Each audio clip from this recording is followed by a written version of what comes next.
ప్రియమైనటువంటి ఈ గ్రామ ప్రజలందరికీ యేసుక్రీస్తు నామములో శుభాలు తెలియజేస్తున్నాము. ఈరోజు ఈ మధ్యాహ్న కాల సమయంలో మీ మధ్యలోనికి రావడానికి కారణము యేసుక్రీస్తు ప్రభు వారిని మీకు పరిచయం చేయడానికి. యేసుక్రీస్తు ప్రభు వారి లోకానికి రావడానికి కారణం ఏమిటి అనంటే మనిషిని వారి పాపముల నుండి వారిని విడిపించడానికి.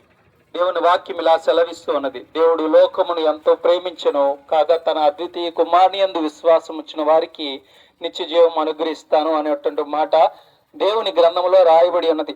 ఎవరైతే ఆయన యందు విశ్వాసం ఉంచుతున్నారో వారికి నిత్య జీవాన్ని ఇస్తానని దేవుని వాక్యం సెలవిస్తున్నది. మనము బ్రతికినది మన ఆయుష్ ఎవరికైనా అడిగితే 60 సంవత్సరాలని 80 సంవత్సరాలని 100 సంవత్సరాలని చెప్పవచ్చు. కానీ నిజానికి మనిషి యొక్క జీవితానికి లేదా ఆత్మకు అంతము లేదు. శరీరానికి ఉంది కొంత వయసు 60, 80, 100 కానీ మనిషిలో ఉన్న ఆత్మ ఏదైతే ఉందో ఆత్మకు మాత్రము వయసు లేదు. అది నిత్యము జీవించాల్సినటువంటి విధి దేవుడు ఇచ్చినటువంటి ఆజ్ఞ అది.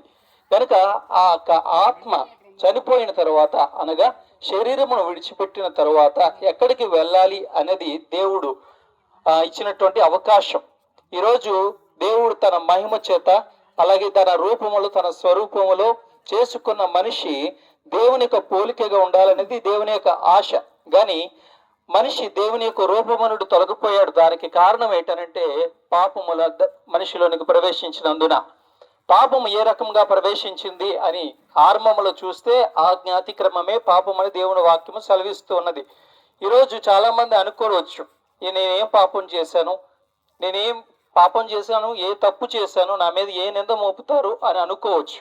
కానీ ఈ రోజుల్లో మీరు ఆలోచన చేస్తే చాలా కాలంగా చాలా మందిలో అవగాహన ఎలా ఉందనంటే నేను చేసింది పెద్ద పాపమేం కాదులే, లేదు నేను చేసింది పెద్ద తప్పేం కాదులే అన్నట్టుగా ఉంది. కానీ దేవుని వాక్యంలో కొన్ని మాటలు మీకు జ్ఞాపకం చేయడానికి ఇష్టపడుతున్నాను.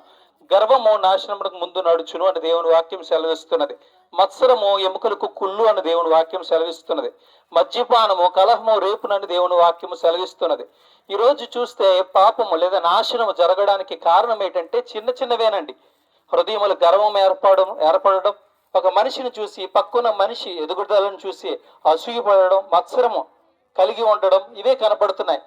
కొద్ది రోజుల ముందుట మనం ఇంత దుర్వార్తలు మనం వినలేదేమో కానీ ఈరోజు మనిషిలో గర్వం ఏమి చేస్తున్నది, లేదా ఒక భార్య మంచి ఉద్యోగం పొందుకుంటుంది, లేదా ప్రమోషన్ పొందుకుంటుంది, లేదా భర్త మంచి ఉద్యోగం పొందుకుంటున్నాడు, మంచి ప్రమోషన్ పొందుకుంటున్నాడు అంటే చూడలేని పరిస్థితి. సొంత ఇంటి వారు బాగుపడుతున్నా చూడలేని పరిస్థితి ఉన్నటువంటి సమాజంలో మనం ఉన్నాం. అయితే ఇవన్నీ పాపములే. ఇవన్నీ దేనికి కారణం అవుతున్నాయంటే మనిషి నాశనానికి కారణమవుతుంది.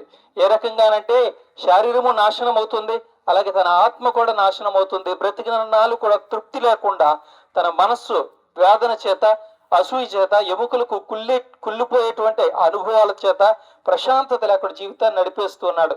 ప్రేమ చల్లారిపోయిన దినాలకు మనం వచ్చేసాం. ఎవరి మధ్యలో ప్రేమ ఉందానంటే నిజమైన ప్రేమను గుర్తించడం అరుదుగా మారిపోయిన దినాల్లో ఉన్నాం.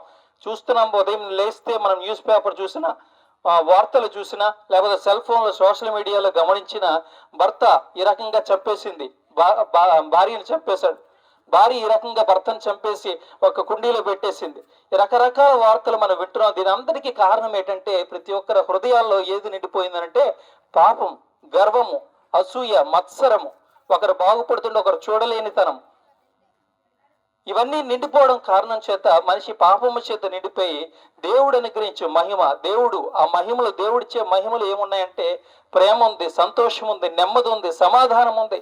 ఇవన్నిటిని అపవాది దొంగలించి మనిషిని ఎలా చేస్తున్నాడు, భ్రష్టు పట్టిస్తున్నాడు. ఒక్కొక్కరు చూస్తుంటే చంపి నరక యాతన పెట్టి మరి చంపుతున్నారు. ఏమి జరుగుతుందో, మనిషి ఒక రక్తం కారుతుంటేనో లేదా ఒకసారి పడిపోతుంటేనే బాధపడే రోజులు కదా. అయితే మనిషిని చంపుతుంటే, అంత భయంకరంగా చంపుతుంటే మనసు ఎలా ఒప్పుకుంటుందని మనకు అనిపించవచ్చు. దానికి కారణం ఏంటంటే అపవాది యొక్క ప్రయత్నం,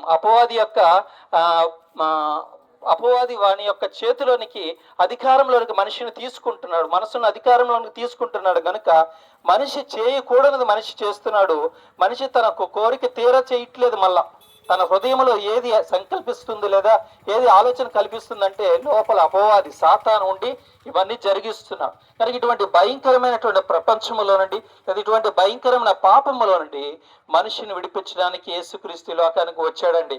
మనిషిలో ప్రేమ ఉన్నప్పుడు ఇటువంటి నాశనం జరగదు. ఇటువంటి ప్రేమ మనిషిలో ప్రేమ స్థాపించబడినప్పుడు, స్థిరపరచబడినప్పుడు ఈరోజు మనం వింటున్న వార్తలు ఎక్కడ మనకి వినబడవు. ఎక్కడ ప్రేమ చేత ఒకరు సంతోషంగా ఉంటారు. నెమ్మది, సమాధానం లేదు. డబ్బులైతే సంపాదించవచ్చు, పేరు ప్రఖ్యాతులు అయితే సంపాదించవచ్చు, కానీ మనిషిలో నెమ్మది ఉందా, ప్రేమ ఉందా, సాటి మనిషిని ప్రేమించగలిగినటువంటి ఒక మంచి మనసు ఉందనంటే అవన్నీ ప్రశ్నలుగానే ఉన్నాయి, కానీ జవాబులుగా లేని దినాల్లో మనం ఉన్నాం. అయితే అది స్థాపించడానికి యేసుక్రీస్తు లోకానికి వచ్చాడు. నా శాంతి నేను మీకు ఇస్తున్నాను, లోకం ఇచ్చినటువంటి శాంతి కాదు, కానీ నేను నా శాంతిని మీకు అనుగ్రహిస్తున్నాను దేవుని వాక్యం సెలవిస్తున్నది. అందుకు ప్రయాసపడి భారం మోస్తున్న సమస్త జనులారా నా యొద్దకు రండి, నేను మీకు విశ్రాంతిని కలుగు చేస్తానని దేవుని వాక్యం సెలవిస్తున్నది. దేవుడిచ్చే శాంతి, నెమ్మది ఏ డబ్బుతో రాదండి, ఏ పేరు ప్రఖ్యాతులతో రాదు. మీరు ఎన్ని కోరుకొని, ఎన్ని గోల్స్ పెట్టుకున్నా, ఎంత కష్టపడినా కూడా, మీరు ఎన్ని సంపాదించుకున్నా కూడా దేవుడు అనుగ్రహించినటువంటి ఆ సమాధానంతో సరితూగదు. కనుక ఈరోజు దేవుని మీరు అంగీకరించినట్లయితే మీ హృదయంలో ఆయన ప్రభు అని, ఆయన రక్షకుడు అని మీరు విశ్వసించి మీ నోటి ద్వారా పలికితే తప్పకుండా దేవుడు మీ జీవితాల్లోనికి, మీ హృదయాలకు వచ్చి తన ప్రేమను స్థాపించడానికి ఇష్టపడుతున్నాడు. ఆయన సమాధానమును అనుగ్రహించడానికి ఇష్టపడుతున్నాడు. ఏవైతే మనిషిలో ఉండకూడదో అవన్నిటిని తీసివేసి ఆయన పరిశుద్ధతను మనిషి జీవితంలో స్థాపించడానికి యేసుక్రీస్తు సిద్ధంగా ఉన్నాడు. ఏ భేదము లేదు. ప్రతి ఒక్కరూ పాపం చేసి దేవుడు అనుగ్రహించు మహిమను కోల్పోయారని దేవుని వాక్యం సెలవిస్తున్నదండి. ప్రతి ఒక్కరు మీరు గుర్తించినా గుర్తించకపోయినా జరిగినటువంటి అన్యాయం ఒకటే ఏంటంటే, ప్రతి ఒక్కరూ అపవాది యొక్క కబంధ హస్తాల్లో, బంధకములో కట్టబడి ఉన్నారు, సంఖ్యల చేత బంధించబడి ఉన్నారు. కనుక దానిని విడిపించడానికి యేసుక్రీస్తు లోకానికి వచ్చాడు. ఈరోజు మీరు విశ్వసించినట్లయితే ఆయన ఎలాగైతే లోకమునకు వెలుగుగా ఉన్నాడో, చీకటిలో ఉన్న మన జీవితాలను కూడా వెలిగించడానికి ఆయన తేజో నివాసిగా, తేజో వాసుడిగా మన మధ్యలో ఉండడానికి, మీలో ఉండడానికి, నాలో ఉండడానికి, చీకటిని తొలగించి ఆయన యొక్క నిత్యమైనటువంటి ప్రకాశం మనలో స్థాపించడానికి ఇష్టపడుతున్నాడు. మేము చేస్తున్న ప్రార్థనలో మీరు ఏకీభవించినట్లయితే ఈ రక్షణ మీరు కూడా పొందుకుంటారు. ప్రార్థన.